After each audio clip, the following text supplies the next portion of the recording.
Donc moi, à la base, je viens de la France. Je suis né dans une région parisienne en France qui s'appelle Meaux. Pour ceux qui connaissent Meaux, c'est une petite région dans le 77. Et moi, quand j'étais jeune, j'ai toujours voulu devenir un joueur de foot de professionnel, donc un joueur de soccer. On dit soccer ici, mais nous, en France, on dit le foot. Okay, donc j'ai toujours voulu devenir un joueur de foot. Ce qui s'est passé, c'est que quand j'étais jeune à 8 ans, quand je jouais dans la cour de récréation avec mes amis, je l'ai raconté dans mon webinaire, j'ai eu en fait une blessure. Je me suis fait mal à ma jambe.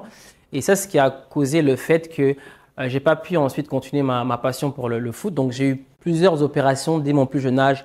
À l'âge de 8 ans, je suis passé par 3-4 opérations. Et je remercie toujours ma mère qui va m'écouter aussi. C'est que l'hôpital de la région disait que j'allais comme avoir ma jambe amputée parce que j'avais comme un kyste. Et c'est ma mère qui s'est battue pour moi en disant non, on va pas faire ça, Anthony.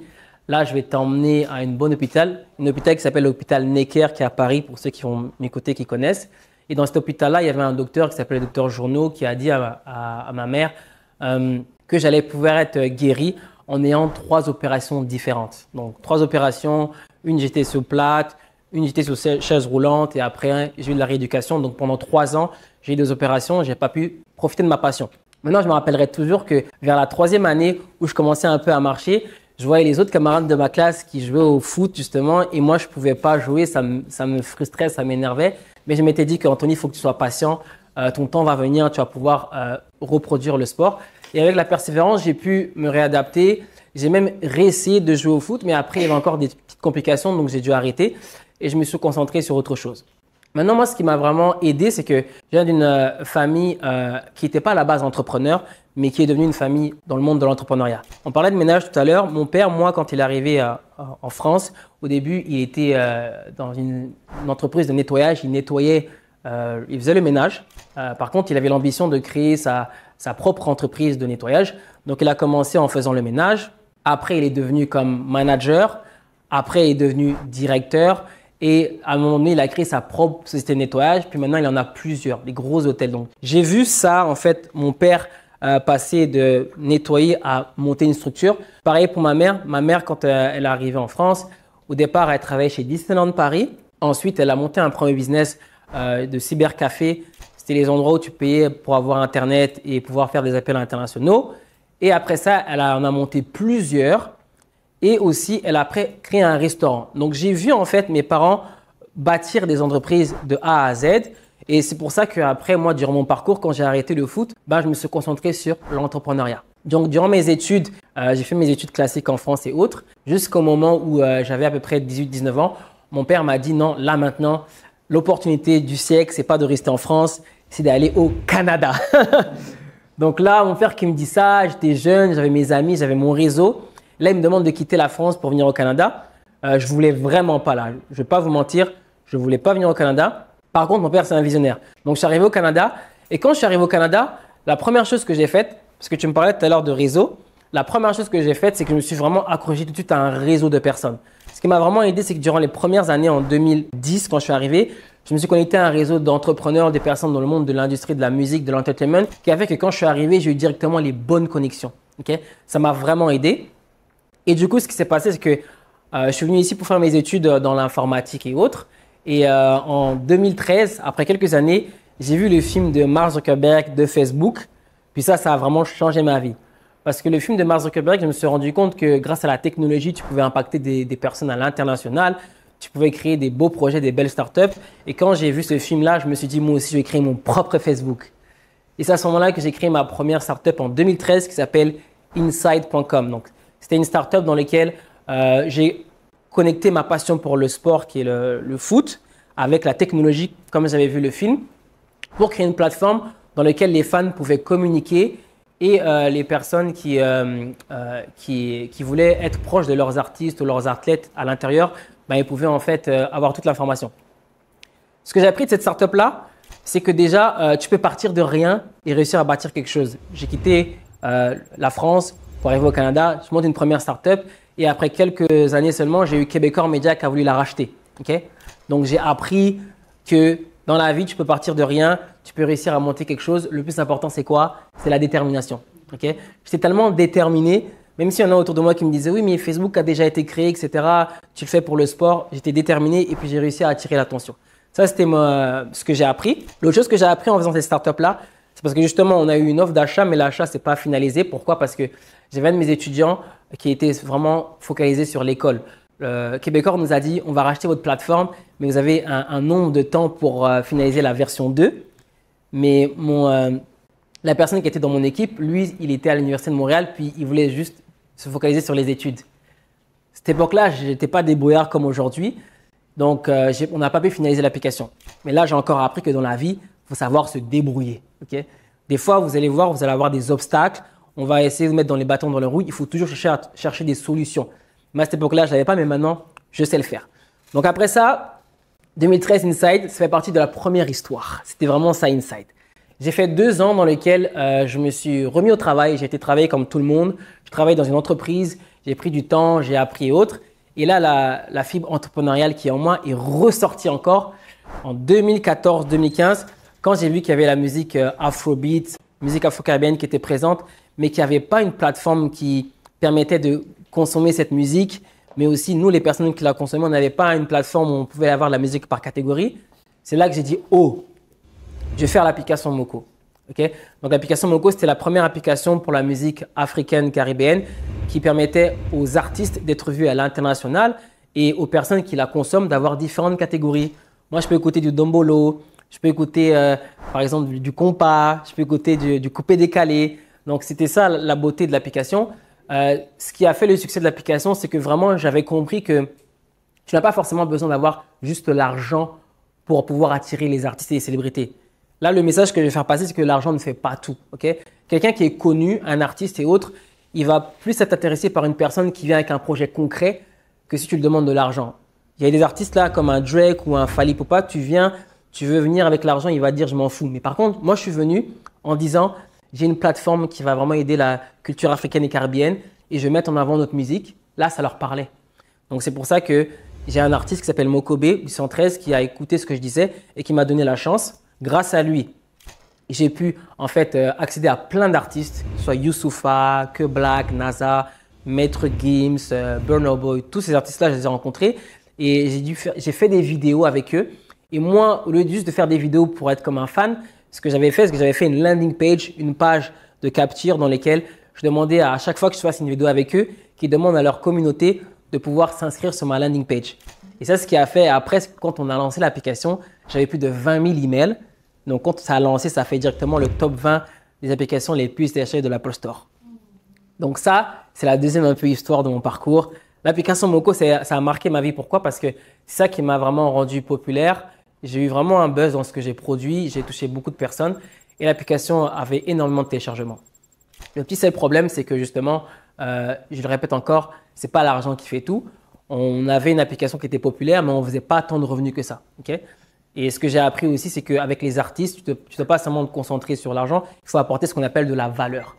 N'importe qui, avec qui tu veux travailler, si tu lui apportes une valeur, si tu restes des humains, bah, les personnes vont vous écouter. Donc l'application Moko a été lancée, etc. J'ai appris énormément grâce aux artistes, j'ai appris par rapport au business, j'ai appris comment ça fonctionnait. Et là, il y a eu un gros changement qui s'est passé en 2018.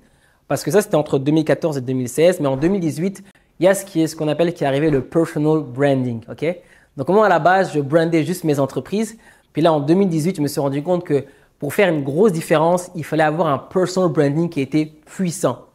Donc, c'est là que j'ai commencé à me concentrer sur le personal branding. Et c'est là que j'ai fait mon agence de consulting, Omnia Consulting. Pourquoi? Parce que j'avais beaucoup d'entrepreneurs qui me demandaient de développer des applications et l'entrepreneuriat. Mais je n'avais pas forcément le temps avec tout ce que je faisais. Et là, justement, j'ai créé l'agence de consulting, Omnia Consulting, et j'ai retravaillé mon branding personnel. Okay? Dans le branding, là, on va avoir le branding de l'entreprise, on peut avoir le branding du projet ou du produit, puis il y a le branding personnel. Aujourd'hui, actuellement, toutes les personnes qui font la différence sur le web et autres, c'est parce qu'ils ont des marques personnelles qui sont fortes. Okay? Donc là, moi, j'avais détecté en 2018 et ça m'a permis vraiment de travailler avec énormément de personnes. Et c'est là que j'ai généré mon premier demi-million avec mon agence Omnia Consulting. Et de là, ce que j'ai fait, de ce que j'ai appris, c'est que j'avais appris à cette époque-là que si tu fais de l'argent, c'est pas juste flamber ou aller acheter des grosses voitures, etc. Il faut que tu développes quelque chose. Ma mère me le disait tout le temps. Si tu reçois de l'argent, et que tu as un investissement avec ce que tu produis, développe quelque chose. C'est pour ça que je me suis pris la tête énormément de temps à chercher ce que j'allais faire. Et c'est à ce moment-là que j'ai créé Omenia Space. Okay? Donc, c'était mon studio, mon espace créatif. Je voulais un espace dans lequel je pouvais accueillir des gens comme je l'ai fait aujourd'hui ici pour pouvoir faire mes conférences, pour travailler autres, mais aussi un endroit où je pouvais en fait faire mes podcasts, pouvoir travailler sur mes projets. Donc, j'ai créé l'espace. À la base, j'ai créé l'espace juste pour moi, mais je me suis dit à un moment donné, au lieu de faire profiter juste à moi, je vais le faire profiter à ma communauté. Donc, c'est à ce moment-là que j'ai créé en fait un espace qui était pour tout le monde. Créer, partager, innover. Donc, l'Omenia Space. J'ai créé le premier espace en 2021 et j'en ai créé un deuxième en 2022. Puis, j'ai eu les espaces pendant à peu près 3-4 ans. Et après 3-4 ans, j'ai vendu l'espace, mais pas le concept. Okay? Ma leçon derrière tout ça, j'ai appris beaucoup de choses. La première chose, c'est que c'est important de bien cibler votre niche. Bien cibler le message que vous voulez faire passer et savoir en fait c'est quoi vos objectifs aussi. Parce que moi en fait, quand je l'ai créé, j'avais ciblé mais je n'avais pas très bien ciblé.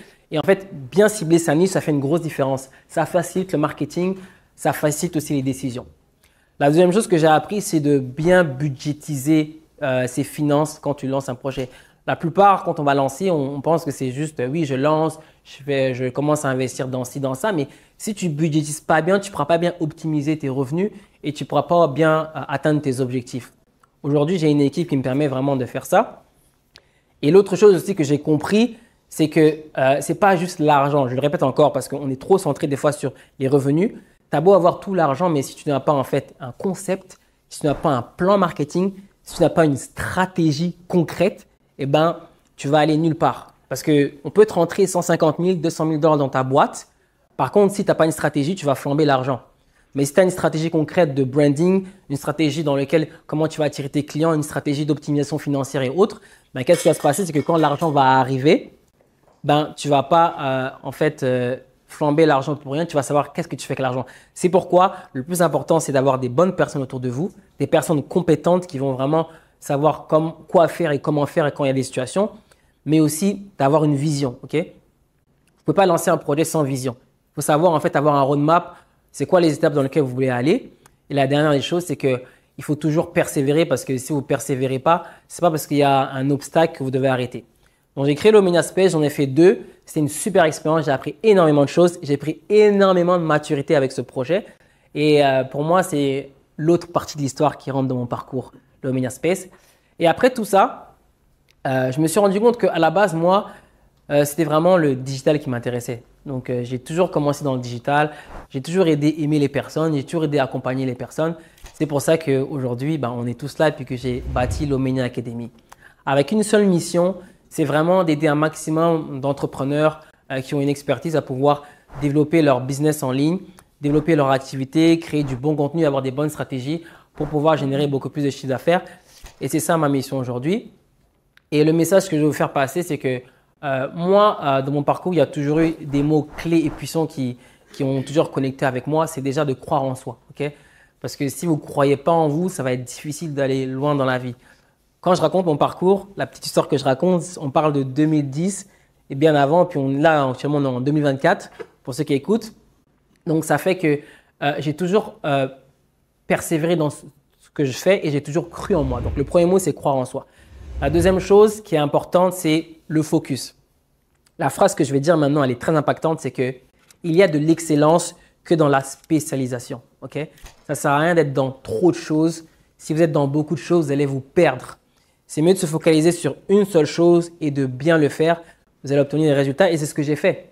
J'avais Omenia Academy, j'avais Omenia Studio, j'avais Omenia Space, j'avais plein d'Omenia. J'ai tout arrêté. Je me suis concentré sur une seule chose, c'est l'académie. Et aujourd'hui, je suis capable de spécialiser. Donc, j'ai lancé mon programme, j'ai lancé mes coachings, j'ai lancé mes formations. Au début, c'était large. Puis après ça, j'ai continué, j'ai persévéré avec mon équipe qui est présente. Puis là, ça devient de plus en plus spécifique. Et à un moment donné, ça va atteindre le point idéal, presque la perfection, parce que je veux vraiment comprendre les besoins de chacun. Le focus. Et la troisième chose, c'est vraiment le mot que j'adore le plus, c'est vraiment la constance. Okay? Vous savez, je le dis toujours et je le répéterai toujours, dans la vie, si vous êtes constant, peu importe ce que vous allez entreprendre, vous aurez des résultats. Si vous voyez une personne demain qui fait une vidéo, qui s'arrête et qui en fait une après 6 mois, vous allez voir que cette personne-là n'aura pas des résultats. Par contre, prenez l'exemple d'une personne qu'au début, vous allez voir qu'il va prendre sa petite caméra et son petit téléphone. Il va commencer tranquillement. Certains vont se foutre de sa gueule au début, mais il va commencer à faire des vidéos chaque jour. Vous allez voir qu'il va commencer à en faire chaque jour, puis il va commencer à avoir beaucoup plus de puissance chaque jour qui va passer. Puis la constance va faire en sorte qu'il va arriver où il est. Je connais personne qui a été constant dans ce qu'il entreprend qui n'a pas eu des résultats. Toutes les personnes qui sont constantes, elles ont des résultats. Peu importe les obstacles, peu importe ce qui se passe, si vous êtes constant, vous aurez toujours des résultats. Donc, c'était un peu ma petite histoire que je voulais vous raconter. J'espère que le message est bien passé. Et encore une fois, merci d'avoir rejoint l'Omnia Academy. Merci.